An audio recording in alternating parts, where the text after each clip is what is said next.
prosecution outlined how accounting practices fuck? of Conley What? Sessions did not. What kind of likeness is that? Procedure. If they were great artists, they'll be in a museum. The evidence today may signal at least one. I'm fucking fodder for cartoonists now.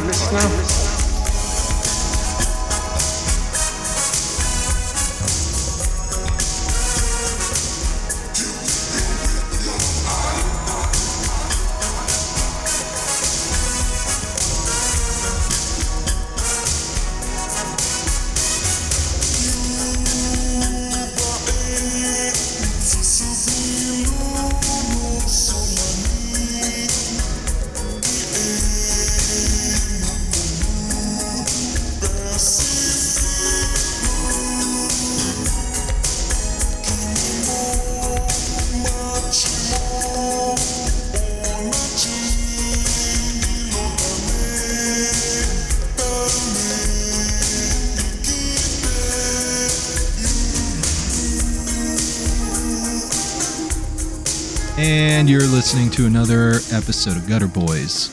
Gutter Boys. It's a small press comics podcast about the ins, the outs, the highs, and the very deep, endless lows of making comics. Once again, I'm your host, JB, with my co-host, Cam. What it do? On this episode, we are joined with Providence, Rhode Island-based cartoonist Liz Bolduc. I've been meaning to get her on for a while, so I'm glad we finally got her on the books.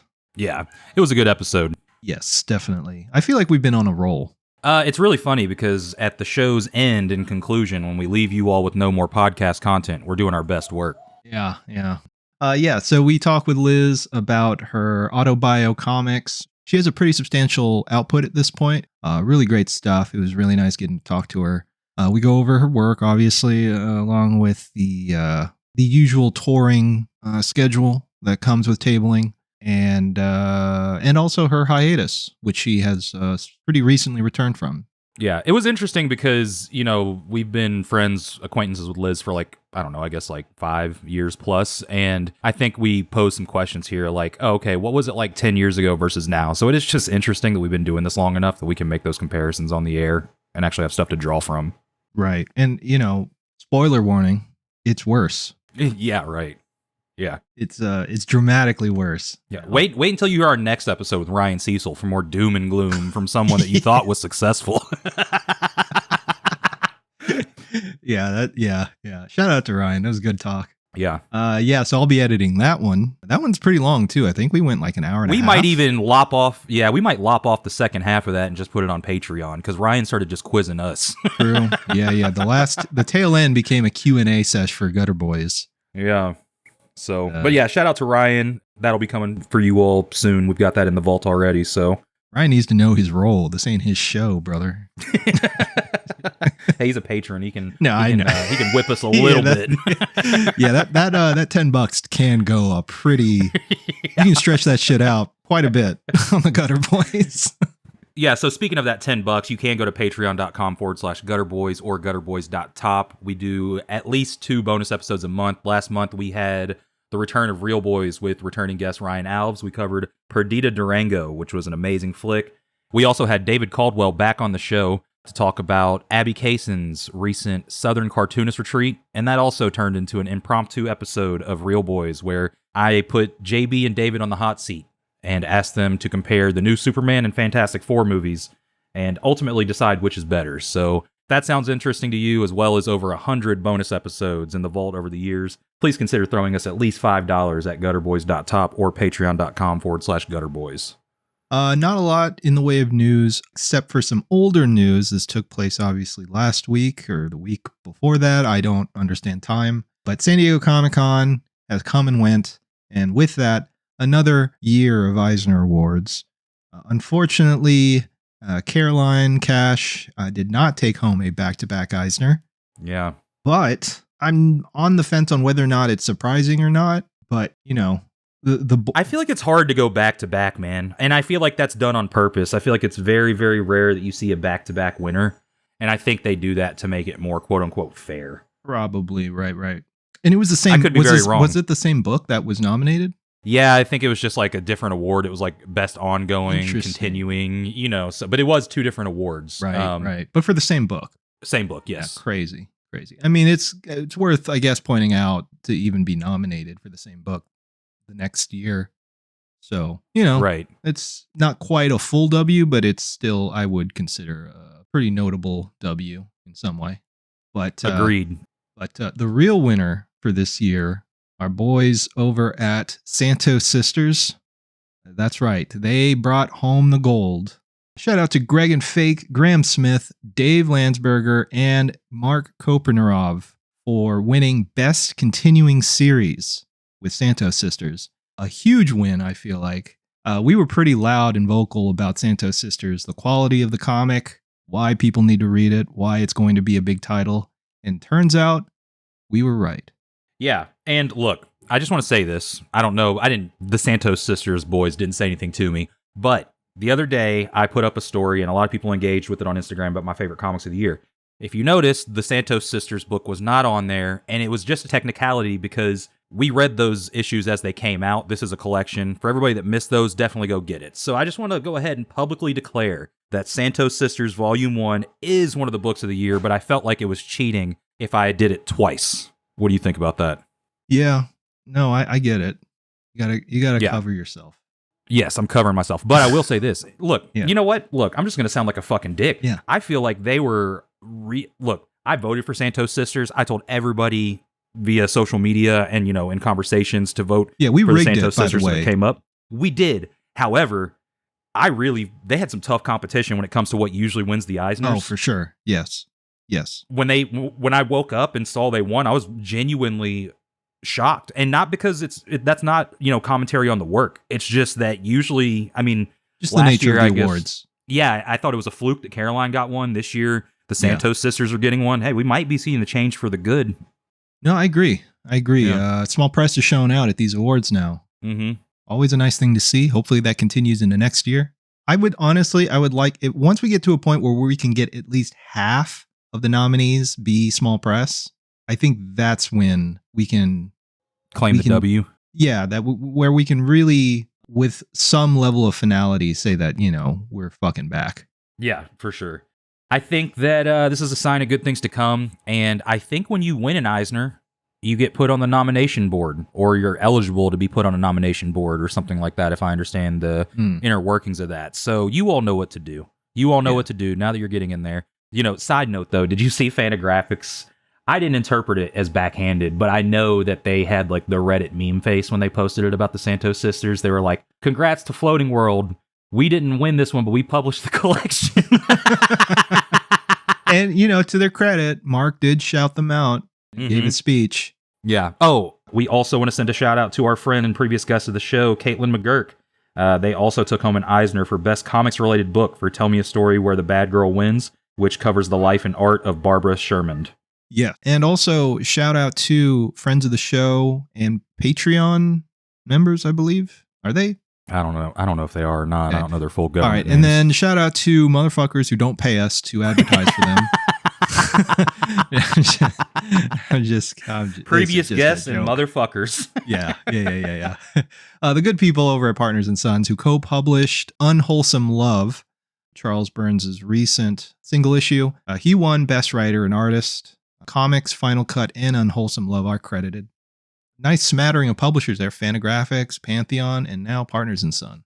Yeah, I think that we small press cleaned up this year compared to last year. So shout out to everybody for doing the work. I mean, for real, it's exciting. Alrighty, and before we get out of here, we do have one shout out: the return of the mailbag. It's been a while. Yes, we are behind on some stuff. I know we've gotten other things in the mail, and we just kept forgetting to call it out. So that's on us. But we want to bring it back here and give a special shout out to a listener and cartoonist, Tony Ayuppy. Tony sent over a collection of books, including Haunt Tales #2, as well as The Aqua Barbarian and Cryptids from the Damned Platoon. Some really nice Riso printed books, printed at an oversized format. Really excited to get this stuff in the mail. Yes, I do like the size. You don't normally see that with Rizzo. Right. Other than like maybe John Pham, Yeah. But because he's a fucking crazy person that prints at 11 by 17. But yeah, good looking books. If you want to send us something in the mail, DM us on Instagram at gutterboyspod, or email us at gutterboyspodcast@gmail.com. Or, if you have our personal Instagrams, I guess you can DM us there. But yeah, we're going to try and be a little more proactive about the mailbag. Yeah, we're back and feeling like we should read comics again. Yeah. All right. Well, I think that's enough chatter for the intro. Yeah, there's right? a few times where I had to mute, where I had to yell at these kids, so you're going to have to edit that out. Okay. But you didn't hear it, but you'll see it on the track. I'm keeping all of this in, by the way. This is a sneak peek into Cam's very, very near future life. So, no. Yeah. It's called looking down the barrel of a gun. And hopefully your kid, when they grow up and they're, in high school or whatever, and they can go back and listen. I don't know why they would want to listen to this shit, but if they did, then they'll get a nice little shout out about the time their dad was. Listen, you little fucking asshole. Look up what's called gallows humor if you're listening to this. All right. Well, we're going to take a quick break. And when we return, we're going to be joined with friend of the show, Liz Bolduc. So stay tuned. We'll be right back. A young man kidnapped and forced to become a Sicario. A disposable soldier in the wars of organized crime. A young woman kidnapped and trafficked. Her life reduced to a commodity in a brutal underworld. When their paths cross, they see a way out. Will they have a shot at survival? This is How to Disappear in Mexico, a mostly black and white 44-page comic book by cartoonist E. Esparza. A comic inspired by what may lie behind some missing persons cases in Mexico. The comic book is finished and getting released through Kickstarter, which launches May 14th. The digital version is just $2. What a bargain, right? The print version is $31 including shipping, and again, the Kickstarter launches May 14th. The pre-launch page is up now. Just look up How to Disappear in Mexico on Kickstarter.com. Are you ready for a wild ride? Get ready to meet the Santos sisters. Two ordinary girls with an extraordinary secret. One day, while combing the beach in their hometown of Las Brisas, the Santos sisters discovered a pair of beautiful medallions. What happens next changes their lives forever.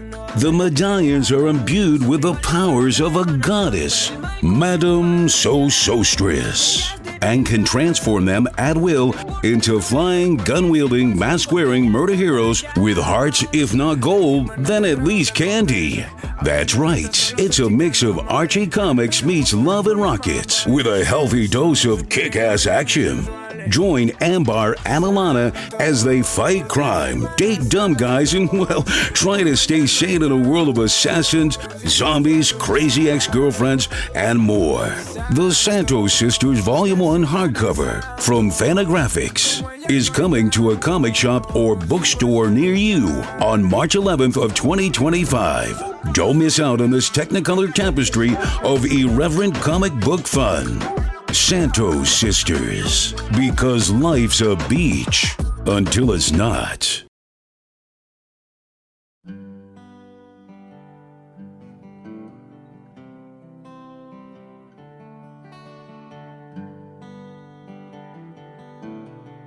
Indie Northern Kentucky, or Inc., is the Northern Kentucky and Cincinnati area's only zine, alternative comic, and small press bookstore, featuring over 400 different zines, alternative comics, and small press titles.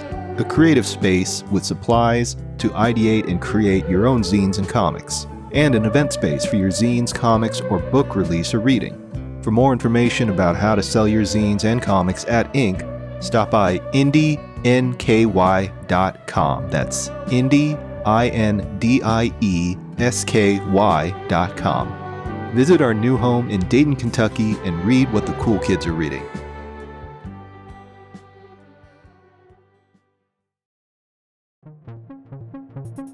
Underground Kingdom Comics Presents Romance is the third issue of a new anthology showcasing the UK's most exciting small press cartoonists. This 28-page A5 comic features cover art by Vincent Bell Robertson and comics by Lily Blakely, Adam Falp, and Anna Redmond, plus pinups from Kai Reynolds and Matt Greaves. Daredevils and Warriors wrote, "If you want to leave your comfort zone and are looking for thoughtful and original comics that have an edge without being edgy, then you should check out these UKC books." You can buy Underground Kingdom Comics Presents Romance now, along with the previous 2 issues, Horror and Crime, and Original Art, by backing our Kickstarter, which is live until Friday, March 15th. Don't be a cunt, buy a comic, innit? Hell yeah. Meow. Sid the Cat magazine is out now. If you've ever been to an amazing rock and roll show and thought, I wish I could experience this moment again, but in comic form, then Sid the Cat magazine is for you.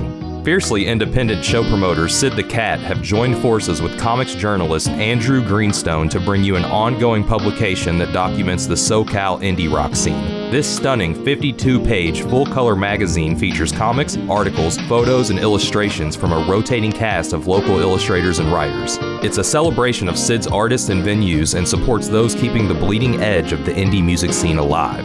Our first issue covers musical artists Big Thief, Illuminati Hotties, Mike Kroll, Fucked Up, Finn Lilly, Katie Kirby, Kate LeBon, Cursive, Christian Lee Hudson, No Win, and so many more. If you are a fan of comics, indie music, zines, rock reports, or community by the way of culture, order a copy now at sidthecat.com/sid-zine. Again, that's sidthecat.com/sid-zine.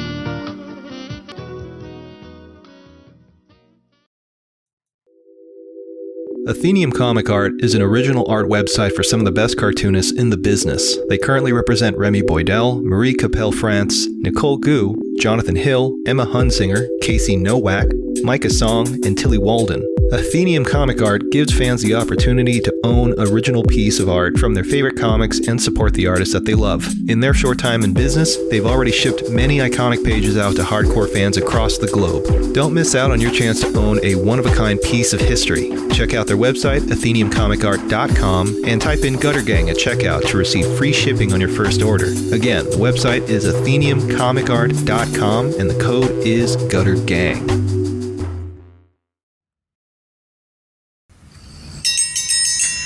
Morning, Gary. Morning, Marianne. Need a menu? Nah, I'll just have the usual. You sure do love your eggs and coffee, Gary. Best way to start your morning, Marianne. Well, that and an issue of Town and County. What's that? Town and County is a new comic series written and drawn by cartoonist Alex Knoll. He's that guy that wrote them books about teaching and that Mr. Rogers feller. Oh, he was such a nice man. The first issue is 36 pages of black and white comic stories with beautiful color covers and features 6 stories about folks in our little township here in Illinois, like Susie Barber, the house cleaner that uncovers her client's dirty laundry, if you know what I mean, and Stanley Pepper, that big feller that just lost his job and took to drinking every night at Bugs's Tavern. Well, ain't that something? Town and County is published by Ivy Terrace Press, headquartered in Chicago. Chicago? Who would want to live there? So dirty. Each issue comes with a copy of the Hometown Hero, our little town's newsletter, and it's only $8. $8? Where can I get it, Gary? You can order a copy of Town and County on the internet at StoreEnvy/Alex Knoll Comics. Oh, there's your breakfast, Gary. Thanks, Marianne. Nothing like a cup of coffee and a good comic book.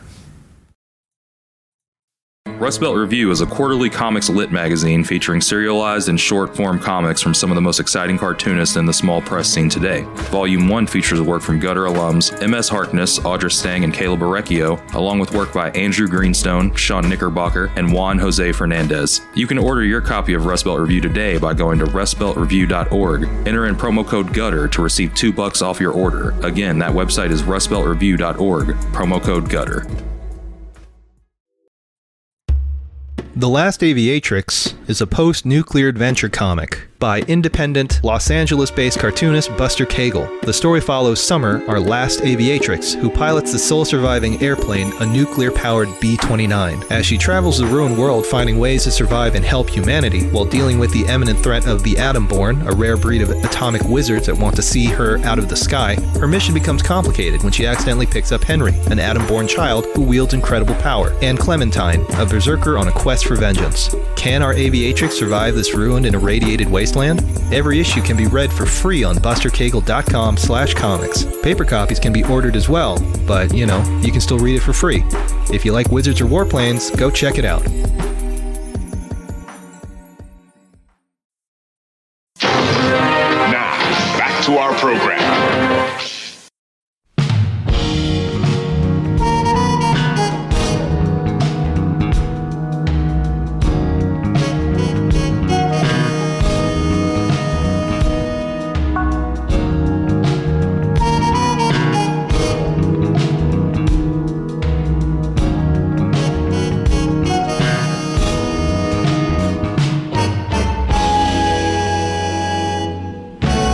All right, and we're back from the break. We are joined with Providence, Rhode Island-based cartoonist Liz Bolduc.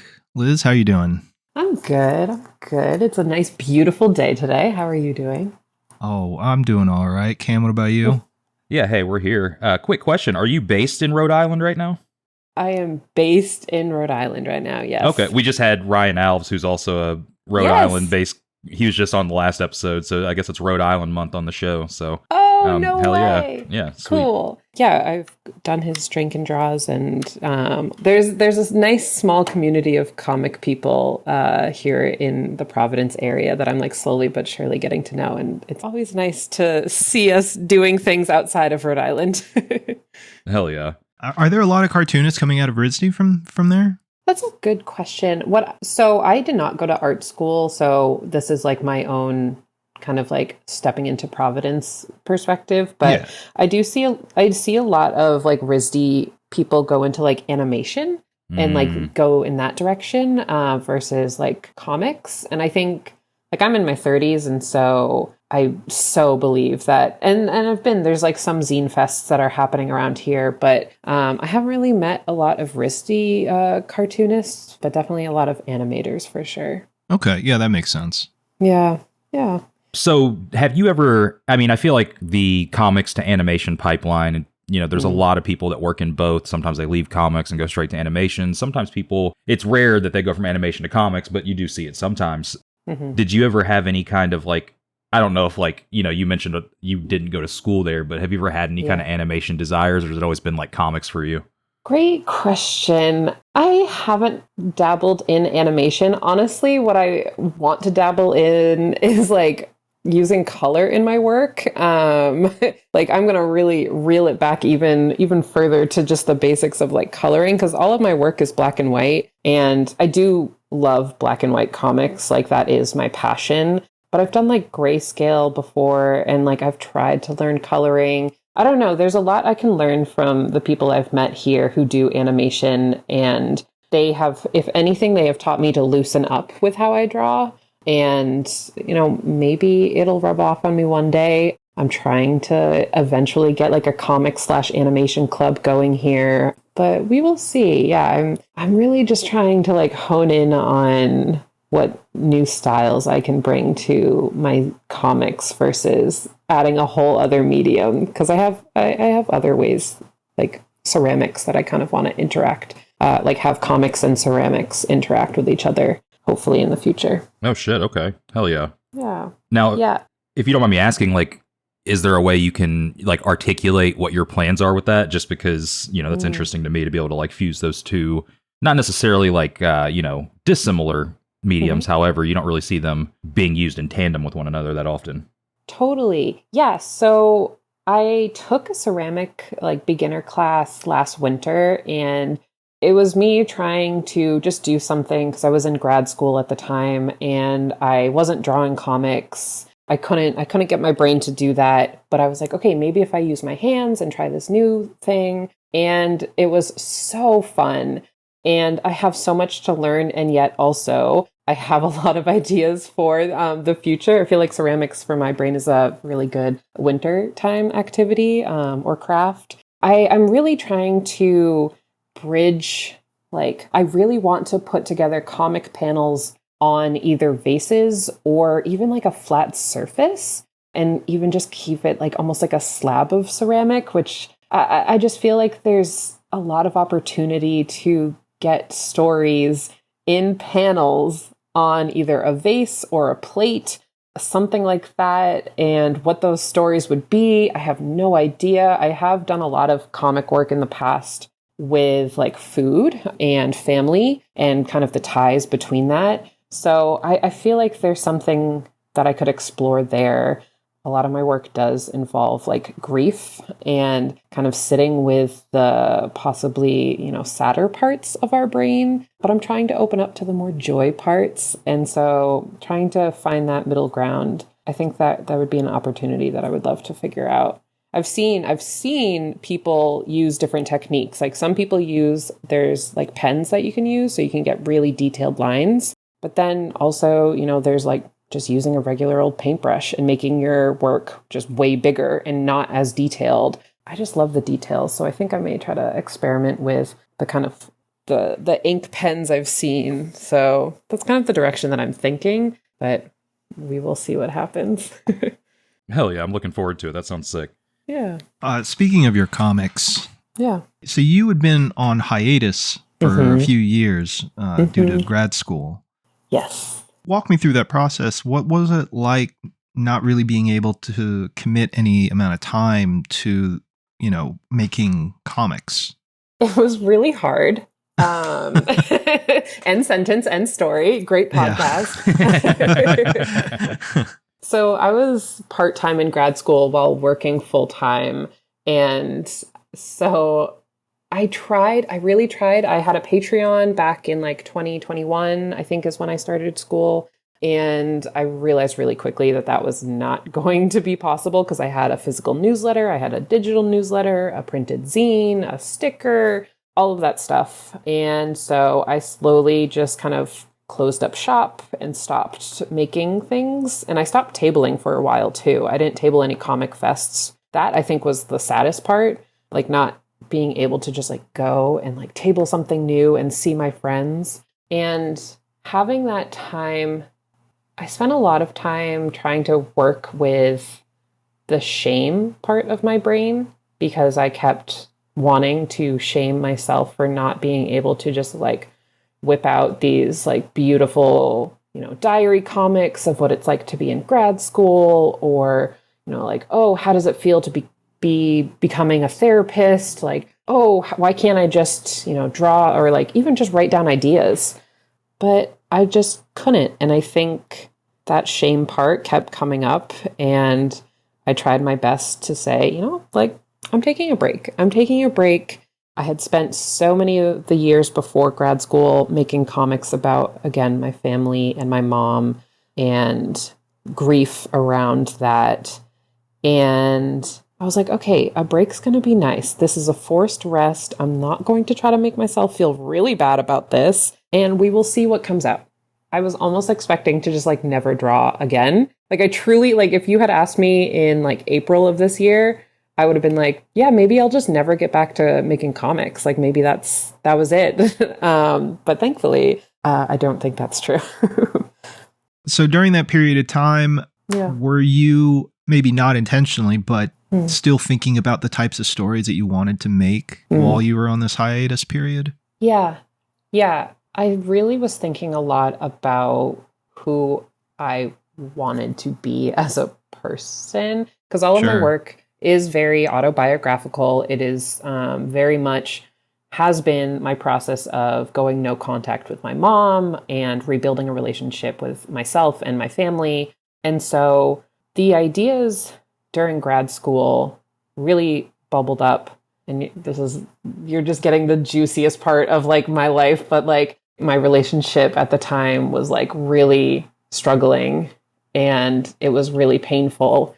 And so during that time, I was like, okay, if I'm not thinking about making comics about my mom or my family, like, what do I want to share about my life? And I would like start writing down in my notes app these little ideas of just like moments of happiness, because I was just like really unhappy for the last few years, and trying to find like glimpses of hope and joy. And so I wrote down, I tried to write down all the silly moments that were happening. And I think like I accomplished that in the latest zine that I made, but like the stories that I were trying to like write down, it was like, how do I bring this like punchy comedy that is how like my inner monologue is? I'm always trying to find like a punchline, but it doesn't always translate out into my comics. I feel like they can come out a little bit more on the sadder side, which I am okay with. But I was like, oh wait, like I'm a very silly person. Like, what? How do I tap into that and bring that out? And by the time I was done with grad school, I was like, I am so sick of people asking me how I feel or, you know, how to reflect, because it was all therapy work. Right. So I was very ready to just like write and dig into just like moments in my life that felt really hopeful, and not trying to dig into like, oh, why didn't I leave my relationship sooner? Or, oh, why did I stay in this situation for much longer than I needed to? Like any kind of self-reflective, like sadness. I was like, I'm going to pause on this. Yeah. Yeah. After you'd returned from your hiatus and you were back to making work on sort of like a semi-regular basis. Mm-hmm. And I know we kind of touched a little bit on this, but have you seen how you approach storytelling change at all since the period that you took time off from? Or do you feel like it's effectively remained the same or very similar? Oh, I haven't thought about that. Yeah, I think my brain splits into two answers for this, because I like to work in two different, like I like to do more shorter kind of one-page comics. Mm-hmm. And then also like longer formatting stories, which could be like 6, 7, or 6, 10, 15, whatever pages.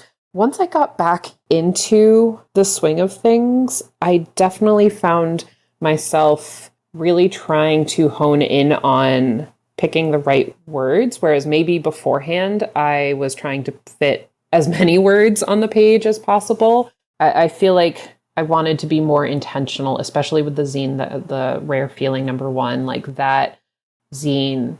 I was really trying to pick my words carefully, more carefully than I have in the past, because it felt like, I don't know, it just felt like something had kind of shifted. I was like, I can be strategic about this versus really trying, really like shoving every thought in onto the page as possible. So maybe it's like that kind of editing in my brain, but also just trying to be just more like delicate with what I'm trying to share. Gotcha. Okay.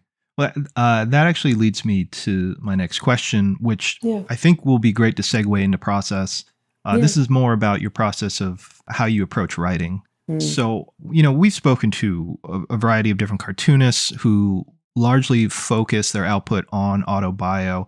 And a lot of people have like different approaches to how they tackle autobio.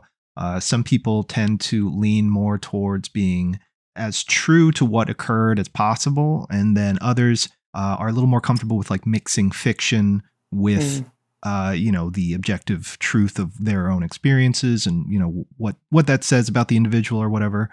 So has your approach to autobio been relatively the same? Definitely when I started making comics back in like 2013 or something like that, deeply was like, I'm naming names, I'm making them look like them. And it wasn't intentionally trying to be like malicious or anything. It was just like me trying to get my experience out on paper. And the only way I knew was like, okay, here's literally this person who hurt my feelings. And I talked about this in therapy for many years during that time. But it was this kind of thought of, I am trying to process how I feel of like whatever event I may be going through. Mm-hmm. Like the focus was on me and my feelings and my experiences versus like, oh, here's this person who did this thing. And that's how I started making comics. And I would not tell people to do that now. Because I'm like, That's so, it was a choice, and I love and appreciate those comics so dearly. And I would say that my work is very much as best to my ability trying to express the experience that I am seeing. I don't necessarily bring in kind of like fantastical or like a little bit of like blurry lines between reality and dream-like parts of life, if that makes sense. Yeah. I have been really inspired by a lot of people that I've gotten to know through the comic scene to try to get to that point. Mm-hmm. Or, try to incorporate that a little bit more. But there's just something so satisfying. It feels very like a therapeutic technique, honestly, to take what I am experiencing and the emotion that I'm going through and just trying to really almost draw it like the film that I have in my brain and try to get it as close as possible to that. And I think that has not changed. But I definitely think, again, because of the people I've met since moving to Providence, I feel like I've allowed myself to loosen up on what those panels may look like. I'm still showing like these real characteristics of these people in my life. Yeah. But I'm like, oh, maybe it's a little bit more dreamy like, or maybe, maybe the setting is not where it was actually. So it's just little bits, but I just love putting the thing on paper and then being able to like close that sketchbook or close that zine and say, okay, like, cool. I was able to draw that experience. I got that feeling out, and now I can kind of move on, whether it's a positive, negative, or neutral feeling. Hell yeah. So you've kind of like gotten around to answering the questions that I was going to ask you. However, Yeah. I do want to kind of build upon what you've said. So you didn't leave comics, but you put them on the back burner, to pursue education, which did you study any kind of art, or were you studying something completely unrelated, if you don't mind me asking? Yeah, I've never gone to school for art. Okay. And Right, you said that at the beginning. That's right. Okay. yeah, Yes. yeah, my undergrad was in psychology and philosophy. And then I was like, I'm never going to grad school. Fuck that. And then 4 years ago, I was like, okay, I guess I'm going to grad school. I'll take out student loans. And then, I studied clinical mental health counseling. There was, and I got this question a lot, so I'm gonna say it now too. There was an art therapy program at my school that I went to, but I wanted to protect comics for my own brain and feel confident that I can bring in, and I've already done so with some of my clients, but like I did not want to do art therapy because I wanted comics and art to stay for myself. And there's still ways to bring in comic making into therapy without having to get the degree. And I have found that to be super inspirational. So Yeah, actually, you kind of read my mind because that's where my line of questioning was going to go, is about an integration of the two. So hell yeah. So as far as, I know you mentioned, how you've changed as a storyteller from 10 years ago versus now. I think it's easy to, I'm assuming it's probably easy to look at your comics career as like pre and post grad school, considering the change in approach. Would I be wrong in making that assumption? I would say you're right. Yeah, Okay. definitely. So do you feel like you're in a better place when it comes to, making comics, or do you kind of feel like on this new journey, you're finding more challenges with it? Ooh. It honestly feels like I am a lot more stable and confident in who I am as an artist and as a person since grad school, because going for 4 years through mental health counseling where the philosophy is like the self as instrument, meaning, whatever kind of theory we're talking about, or if we're talking about kind of whatever mental health topic, it's like, how do we use ourselves to interpret what's happening? And so it's so much self-reflection. And like I said earlier, it can be so annoying after 4 years because you're like, stop asking me how I feel about all of this stuff. And now that I am done with school and back to where I feel like I have a normal sense of life and back into drawing, I feel very, very sure of my voice and being able to say, okay, like whatever I am feeling, this is how it feels right now. And I'm going to try to speak to that experience in panels.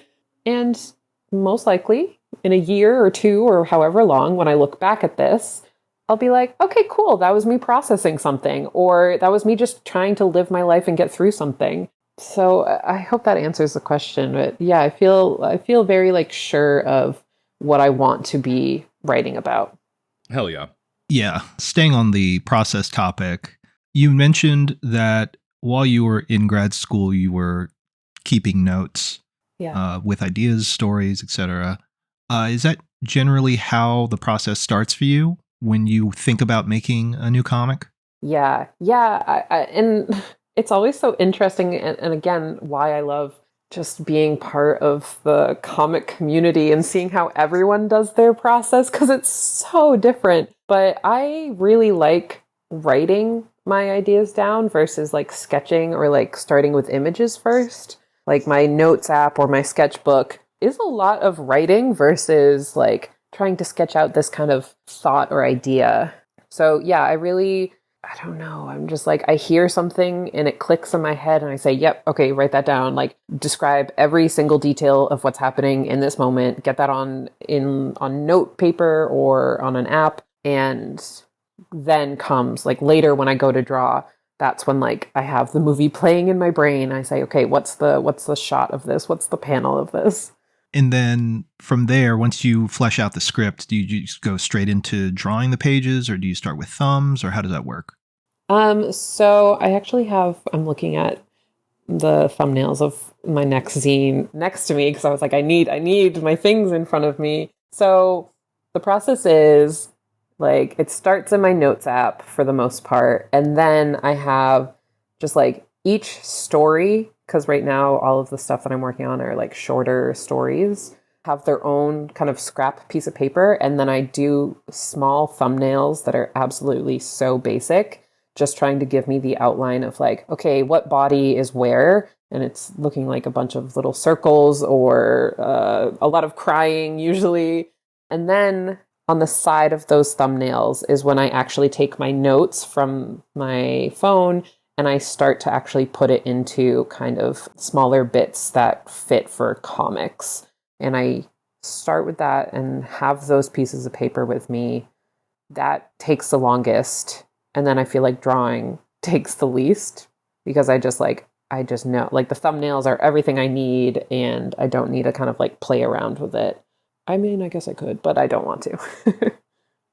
Well, I have a question kind of going back to, you keeping your ideas, over a period of X amount of time while you didn't necessarily have the time to work on comics, or you weren't, personally, just because you had a lot of stuff going on in the real world. Yeah. Do you feel like it's beneficial from like a self-editing standpoint to be able to look at that stuff with time, distance from you sitting down to work it out versus, I guess, I don't know if this is the right phrase, but like striking while the iron's hot and just getting it straight on the page? Oh, yeah. I think it does help. I guess I never really put that into thought, but I definitely went, like when I was putting Rare Feeling #1 together, again, I had a whole list of ideas and I just kind of quickly went through the last like few months of ideas and I was like, wait, this note actually makes no sense. So like scrap that. Or I'm like, that's actually not hitting, like that's not showing the things that I want to show. Maybe it was like really funny to me, but like maybe it's not something that I necessarily want to put on paper anymore. And I just wanted to remember that moment for myself. Yeah. And so I think it's like really nice to be able to go back. I mean, essentially what I'm trying to do is like a diary, which I do keep separate. Like I have a diary and then I have my notes app. And I just love going back and reading full written sentences and trying to pick out the little parts that could become something, because not everything needs to become something. Yeah, I agree with that for sure. Hell yeah. I noticed that your older work from, I think it was like 2016, 2017 around God. there. Yeah. That you were utilizing a lot of like ink washes in relation to your, your black and white line work. Yeah. What made you decide to try that out, and why did you pull back on, using that as a method? I think, first of all, some of that stuff is like, I look back and I hope you both must do this too, but you like look back at your old work and you're like, damn, this is fucking sick. And you're like, good job, self. Like, you actually know what you're doing. And the ink wash is definitely that era of my life. I'm like, oh, that was cool. I started it, I truly think, because one of my friends for my birthday had sent me some ink and some brush pens and a little palette for water and was like, here, like, try this out. And I knew that, like, color, still scary to me. I was like, I have no idea how this works. Cannot figure it out to save my life. And the ink wash, it felt just enough like anything I like in life is just like, oh, I could, if I biff it up, then like no one's really going to notice. Like I can keep adding layers of, different colors and whatnot, or not colors, but like layers of the ink wash and get like a darker tone or whatnot. And so it really was just me trying and experimenting and seeing if that would stick. And it definitely did for a while. I think I really thought that brought panels to life. And I think really, because I haven't thought about this in a while, I stopped because I truly believe that like black and white comics are just so rich, and like black and white comics are the thing that gets me going. I'm like, that is what art is, that is what zines are, that's what comics are. And of course that's so subjective. I'm like, I love color comics too, but I just wanted to return back to getting better at practicing like full black parts of panels and like white spots and black spots, and just really trying to master that. Because I mean, even to this day, I'm still learning how to use white space and black space and try to figure out what looks best. Like I was just reading Black Hole today and I was like, God damn, the hair texture of all of these people is perfection. How do I get there? So I think that's why I stopped. And that's my goal. My goal is Charles Burns' hair texture. Hell yeah. So I know we were talking about, your process and everything like that, but yeah. Is there a book or a project comics-wise that you're actively working on right now? I would say yes. Actually, yeah. So full story of my day was that I was at the beach this morning. I was reading my graphic novel, enjoying my time, just like, and then I went in the ocean, and I love talking to myself in the ocean because that is just truly where I do just the most, like, I don't know, I'm not spiritual or religious, but that is like the closest thing I think I have to being like, okay, sure. I feel so connected to the ocean and the world.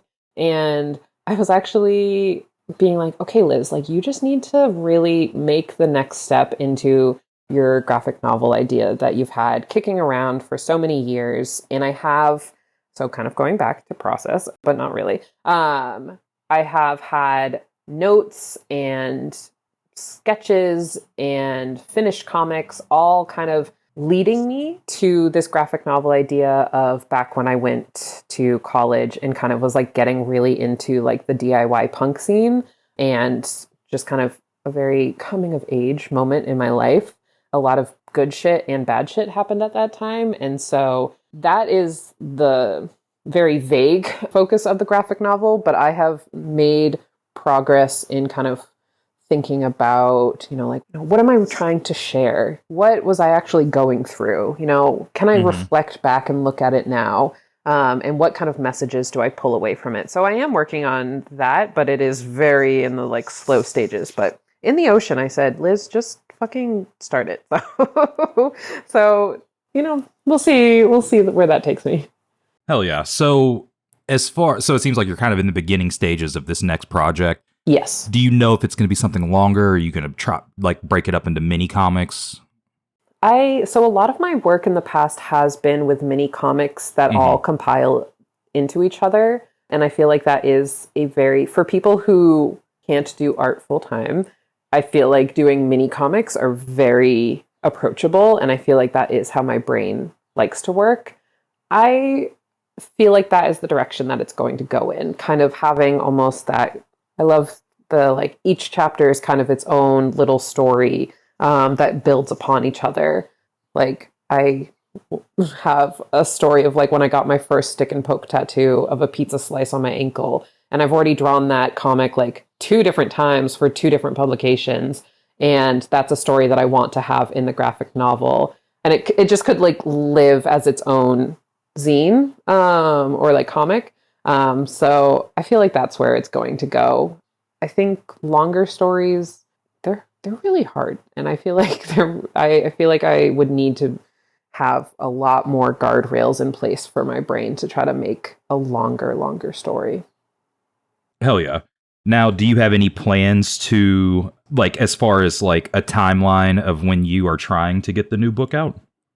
I was thinking, so when I was in the ocean today, I was like, okay, I think by next summer, I would like to have the beginning of it kind of fleshed out, drawn, and at least shared, whether that means like the first like 1, 2, 3 kind of chapters of it, something like that.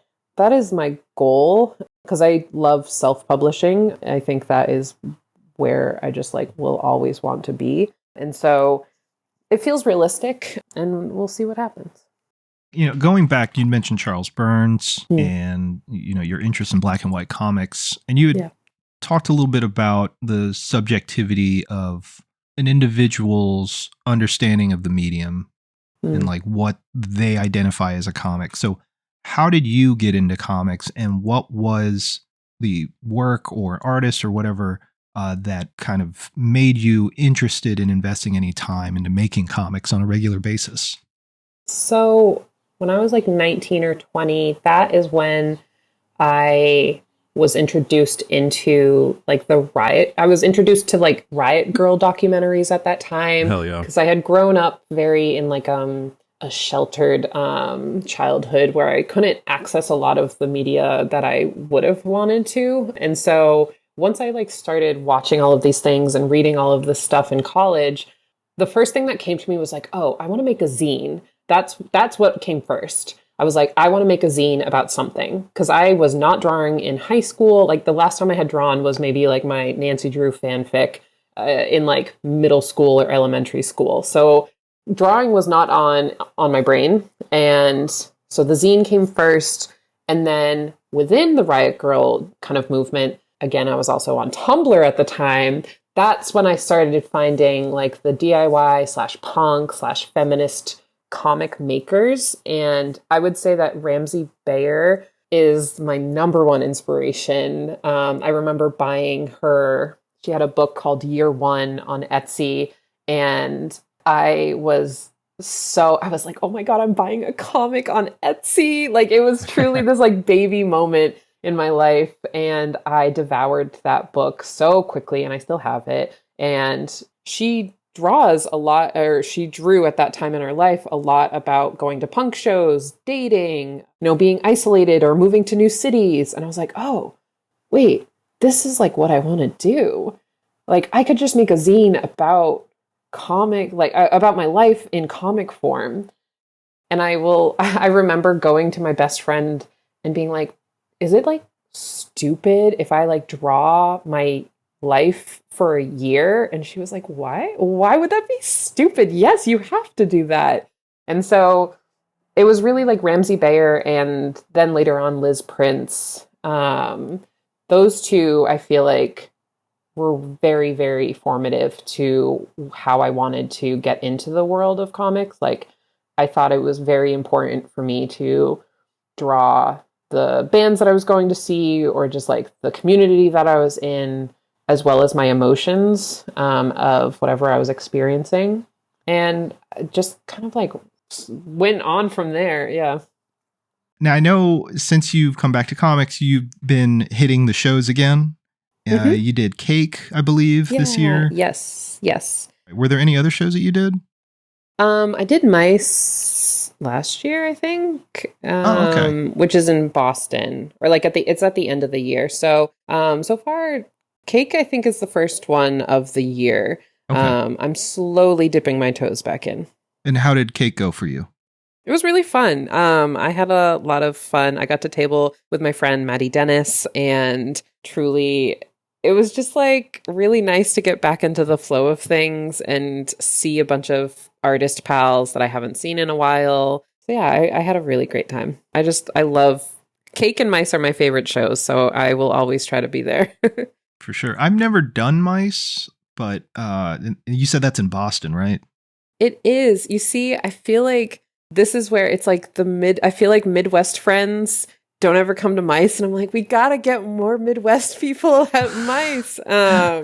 But yeah, yes, it's in Boston. The venue's changed. It used to be at Leslie University, but I forget where it is. I think Boston College now.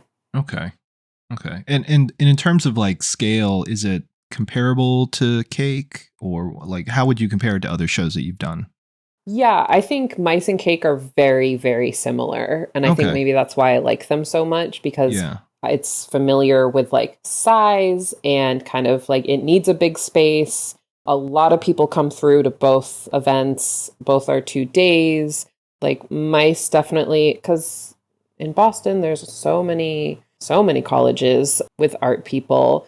And my brain can't even handle being like, oh, wow, like I'm in my 30s and most of the people tabling now are like in their 20s and like trying to sit with that too. But yeah, I would say very similar vibes, in my opinion. Okay. Cam, have you done Mice before? I've never done Mice, but going back to Cake real quick, are you an old Cake venue person or a new Cake venue person now that you've tabled in both? Oh, I've tabled it. Like, I feel like Cake has been at like 3 different places, 4 different places. So I'm only aware of like the old Y Center, like the basketball court, and the new venues. So I miss the old place. Yeah, for sure. The most recent venue was really cool. There was like glass chandeliers and a bar because it was at the Irish Heritage Center, I believe. And it was gorgeous. It was gorgeous inside. And I don't drink, but I was like, wow, people are drinking at a comic show. It felt very silly. It was like, wow, that's so cool. And versus, back when it was at that kind of like basketball court thingy-majig, that was not the vibe. Yeah, I mean, to be fair, people were definitely drinking at that venue. Oh, yeah. I mean, this was the first show that I took an edible, and I was like, oh, okay, so we learned to not do that at a show. Yeah. I was like staring into the people's souls as they were like trying to walk by, and I was like, I'm so sorry, I shouldn't be here right now. Very real. I thought it would add fun, but it did not. Yeah, because I think the last time I saw you was 2023 Cake, I'm pretty sure. And that was at the that rec center that was like way far north of the city. Mm-hmm, like nearly, I think it was right on the lake, actually. Yes. Yeah. That, I remember it being really hot. I think that was the only thing. I feel like, I mean, every comics fest, I feel like it's like hot. Yeah. But yeah, I think that would make sense. And I think that would have been my first show since like the pandemic had started. And just the vibe shift between pre and post pandemic comic fests. I don't know how you all feel, but I'm like, damn, it is changed. And I'm still trying to grapple with that and like what exactly has changed and why. Yeah, no, I agree with you. There was definitely like some sort of vibe shift that happened post pandemic. Totally. Yeah. Yeah. I feel like, I don't know, all of the artists, we've all kind of been like, oh, okay, so it's kind of harder to talk to people now. And also like, like what has happened? It feels like yesterday we saw each other. And yet also we've all gone through this unspoken or spoken trauma that we're all trying to still deal with. And that's fun. Yeah. I mean, that there's like a whole generation that is, I don't think the totality of how that affected people is really understood and won't be for like decades, in my opinion. Totally.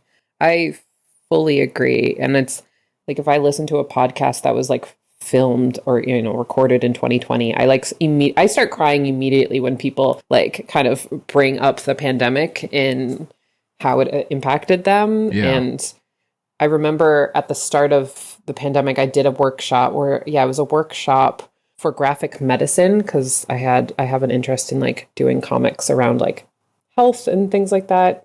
And everyone was like, oh, are you going to draw what's happening right now? Because it truly was, I think, maybe like May or June 2020. Yeah. And I was like, I need to survive this first. Like, I would love to document how I feel every day going through this pandemic where we don't know what's happening. But I need to survive. Like, I need to live through it before I can even process it. Right.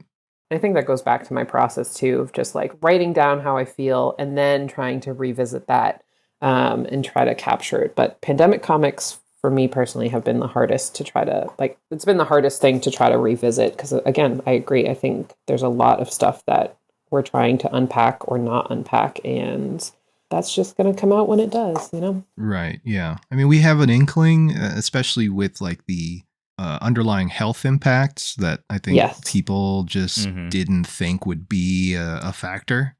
I do feel like the current state of the country is kind of reflective of that. This sort of like weird, untrusting, isolated population that's like extremely paranoid. And also there's the reality of people who, you know, because maybe they had to work through the pandemic the entire time, or they just didn't think it was a real thing, end up getting COVID multiple times, like stacking it is 6 to 8 times in 1 year. And the health impacts on that, particularly on the brain. There's some study and research on it, but I don't think we fully see the larger picture and the scope of just how badly it's kind of fucked us up.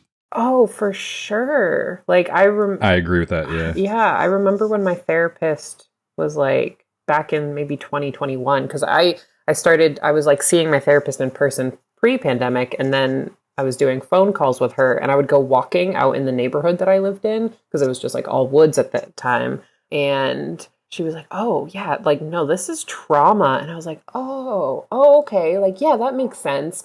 And now even years later, like still it's unraveling. It's like coils of like what that actually means and how that impacts.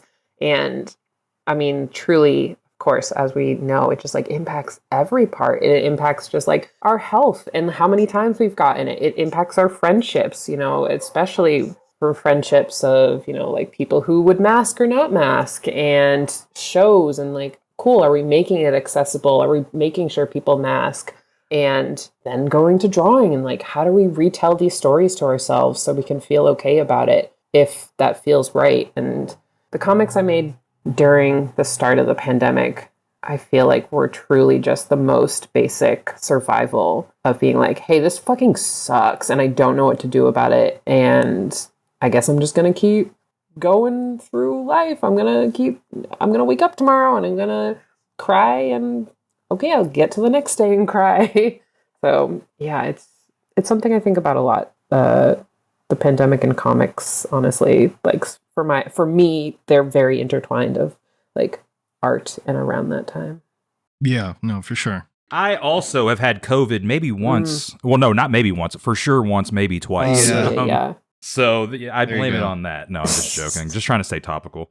I do want to ask you, so it seems like you were doing at least one show a year, even though when you took a step back. Did I piece that out right or no? At the most, I would say before the pandemic, I was doing like 3 or 4 shows a year. And then now, it's like 1, maybe 2. So, I mean, there's obvious like changes to shows. However, when you're hitting it hard, 3 to 4, that doesn't, like, if you're not making these shows, I don't know, that may not sound like a lot to a listener. However, by the time you factor in travel, carding your thing, turning yourself on to be a salesman behind a table, 3 to 4 shows is a lot. That's a lot to me. Do you think there's a benefit to being a road dog versus just kind of picking your battles and just doing like bigger shows where there's like, more of an audience into this kind of thing? I feel like my answer would have been different I think my answer would have been different pre-pandemic to now. Yeah. And I genuinely feel like, I'm trying to figure out how to put it into words. I am coming to the conclusion, and I think at peace with it, maybe, this sense of, okay, maybe I do just table 1 event a year, and maybe that's cake, or maybe that's mice, or maybe I try a bigger show. Like I've done many a zine fest at like a local, like a tiny room with a few people, and I've also done like big shows and like I've tabled SBX and Short Run and things like that. I feel like I am coming to peace with this idea of maybe I just do one big show a year, and because at this point, from my perspective, it's like, you know, I am just a humble little human, and I do not make the big bucks when I table, and I accept that. And really, it's reframing that into this like, okay, it's a socialization part and a community part of it, and that's why I go. Yes. Because if I didn't, then I would not see so many of the wonderful people that I have met through comics that bring me so much joy. So I feel like for me, going forward, it's like I like putting my stuff, I like mailing my zines out to people. I think the physical media is my favorite in how I want to stay. And if I table like once or twice a year, that feels really fulfilling to me, to be able to travel, know that I'm going to take a loss of money, but I get to be in a room with all of these talented, amazing people and meet new people. That feels really worth it to me. I agree. I kind of share a similar perspective on shows now. Like at first, you know, in my comics career, it was all about like, God, how can I make more money? How can I? Yes. I had a spreadsheet, not to interrupt you, but I had a spreadsheet that I was like sharing with all of my friends. I was like, here's all the show deadlines. Here's what you need to have. Like I was in it, like 2017, 2018. I was like, I am going to make money. And I mean, like some shows I made a lot of money, but also it was that kind of grind mindset of like, okay, you just got to keep getting into more and more and more. And then now I'm like, oh, that's exhausting. Like that is not the life that I want to live. So I deeply feel that. Yeah, and I think that, you kind of have it down right, where it's like, well, let me do this show where, there's an audience built in, but also like the bigger shows, your friends and colleagues are usually there. So I'm kind of the same thing. It's like, oh, let's just do one or two a year. Because, I used to be like, okay, well, we need to do at least two a quarter. Wow. But I don't know if that's like age, and me just being like perspective, being like, you know what, it's a young person's game. You all have at it. Kind of it. Like, truly, okay, you're onto something, because when I left Cake, was it last month? Yeah. Or whenever it was, I was like, okay, to my table mate, I was like, we need to be buying those cushy mats that you have, the floor mats that you have at the food service. Yeah. You need to be having one of those. To stand on. We need to have one each. We need to have like a cushion for our chair. We need like, what else can we bring comfort? So I do think that it's a young man's game. Yeah, well, and it's really funny because I remember the first shows I ever did, this is like 2015, 2016, I used to see John Porcellino. Oh. And for some reason, it was never on purpose, but we would always somehow be parked in the same like area after the show. And I remember him just being like, this is almost done for me. I'm almost done with all these. And it was like a few years of seeing him do that. And then him like just being like, I'm getting too old for this. I can't keep doing this. And now you see him less and less. So I'm glad that Porcellino seems to be kind of like enjoying himself and just doing like the mail order of King Cat and local shows. But now I'm John Porcellino. I'm packing up my stuff, being like, just shaking my head like, how many of these do I have left? Truly. And like, I thank you for saying that too, because that's jogging my memory around. Again, I feel like it's like that post-show clarity where you're like, why the fuck do I do this? And not like in the most negative way. It's just kind of that self-check-in of being like, what? Wait, why did I do this? Like I lost money, but I also had a great time. Like, what is my purpose here? And, it's there's body pain, and that is a con. But I remember at the end of Cake, and I wish I could remember who they were, but I saw these two older women. They were identified as mothers in their comics, but they were tabling, and one was like on the East Coast and one was on the West Coast. And so they were like saying goodbye to each other in the kind of parking lot area. And it was so emotional and so cute to witness and like have me be like, my gossip ears are out listening to what they're saying, of course. And them just being like, hey, if you're ever on this coast, like come, like, you reach out to me, like, do you have my email address? And like, I was like, oh, this is why I do it. Oh, because I want to be in my 50s, tabling maybe once a year. And then like, I want that for myself. And I love seeing that in other people, because it's like, again, going back to the beginning, I no contact with my mom. So it's like I'm trying to find family within comics, and just seeing that interaction between those two people was so inspirational. I was like, oh, okay, I know why I do this, because I want someone to, in the most like, not, hopefully this doesn't sound like totally arrogant, but I'm like, I want someone to be sitting on the steps in their 30s and see me and be like, oh, wait, here's someone who like is doing comics still, and they're meeting new people, and it's so beautiful. And like, this is why we do it. We get to meet new people and see their art. And I also want those two people that I don't know their names to be my mom. So I think it's just like, I don't know, that really stuck to me as something so worth it and really made my time special. For sure. Yeah, agreed. Yeah. It's not about the destination. It's the people you meet along the way. Yeah. Exactly. There you go. Yeah. Me trying to cobble together a family of cartoonists, whether they know it or not. I'm just like, okay, well, this is my comic mom. This is my comic dad. All right. Well, where can people find you online if they would like to check out your work or purchase your zines? So you listening can find me on Instagram at Liz_sucks, spelled SUX. And you can also go to my website, lizbolducsucks.com. And that's where I live most of my days. On my website, there is a newsletter that I am trying to kick back up. So that's a Substack newsletter. So you can go there. Sick. And are you doing any other shows this year? I may be at MICE at the end of the year. Applications are closed and I'm waiting on a response. So if anyone is in the Boston area, you should go to MICE because it is a wonderful event. Whether I am there or not, you should definitely go. And I will have if I'm tabling, I'll have my new comic zine, Rare Feelings #1 with me. And possibly Rare Feelings #2, depending on how manic I feel. Damn, that's too real. I was going to say, yeah, real. Yeah. Yeah, very real. One time I made a 16-pager in 10 days, and I was like, how can I do that again? And it was like, oh, well, let me just, be mentally unstable and just a workaholic. That's how I do that. For sure, there's mental illness involved. Yeah. Do you ever foresee like a future where you would be able to collect all of your minis into like a singular book, or maybe like a handful of books? I definitely feel like I used to do that when I back in 2016 or 2017. I haven't done it in a while. That would be really fun because I think the style has changed so much over time. It would be interesting to kind of see the themes, but I haven't really visited that idea in a while. Okay. Yeah, no, I mean, the sheer amount of work that you have, it would make sense for you to collect that so that, new readers who maybe aren't familiar with your work but want to dive in head first, be able to do that. Okay. I'll add it to my list. Yeah. Okay.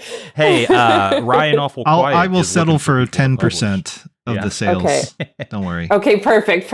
Yeah, we'll get that in writing after. Okay, cool. Yeah. Hell yeah. Well, Liz, we definitely appreciate you coming on and, talking with us. Hopefully, we will see you at a show, albeit probably Cake next year if you're there. But yeah, thanks so much for coming on. And listeners, as always, stay gutter.